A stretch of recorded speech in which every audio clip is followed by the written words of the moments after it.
ஒருத்தி மகனாய்ப் பிறந்து ஓரிரவில் ஒருத்தி மகனாய் ஒளித்து வளர தரிக்கிலான் ஆகித்தான் தீங்கு நினைந்த கருத்தைப் பிழைப்பித்து கஞ்சன் வயிற்றில் நெருப்பென்ன நின்ற நெடுமாலே. உன்னை அருத்தித்து வந்தும் பறைதருதி யாகில் திருத்தக்க செல்வமும் சேவகமும் யாம்பாடி வருத்தமும் தீர்ந்து மகிழ்ந்தேலோர் எம்பாவாய்.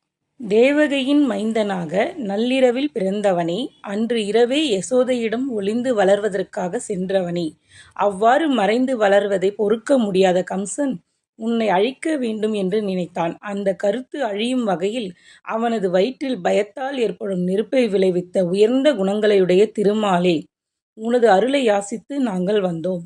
அந்த அருளை தந்தாயானால் உனது விரும்பத்தக்க செல்வ சிறப்பையும் பக்தர்களுக்காக நீ செய்த பணிகளையும் பாராட்டி நாங்கள் பாடுவோம். உனது பெருமையை பாடுவதால் துன்பங்கள் நீங்கி இன்பமாய் மகிழ்ந்திருப்போம். பக்தன் பக்தி செலுத்தும் போது இறைவன் அவனுக்கு சேவகனாகி விடுகிறான். தனது உயிருக்குயிரான பக்தன் பிரகலாதனுக்கும் அவனது தந்தை இரணியனுக்கும் வாதம் நடக்கிறது.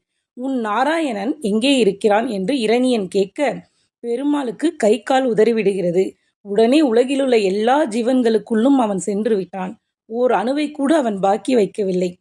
பிரகலாதன் என்ன பதில் சொன்னாலும் அதற்குள் இருந்து வெளிப்பட வேண்டுமே என்ற பயத்தில் அவன் இருந்தான். அவன் தூண் என்று சொல்லவே அதற்குள்ளும் மறைந்திருந்த பகவான் நரசிம்மராய் வெளிப்பட்டார். பக்தனுக்கு அவர் செய்த சேவையை பார்த்தீர்களா? தன்னிடம் பக்தி செலுத்திய பாண்டவர்களுக்காக அமாவாசை நேரத்தையே மாற்றிய தயால குணம் படைத்தவரவல்லவா?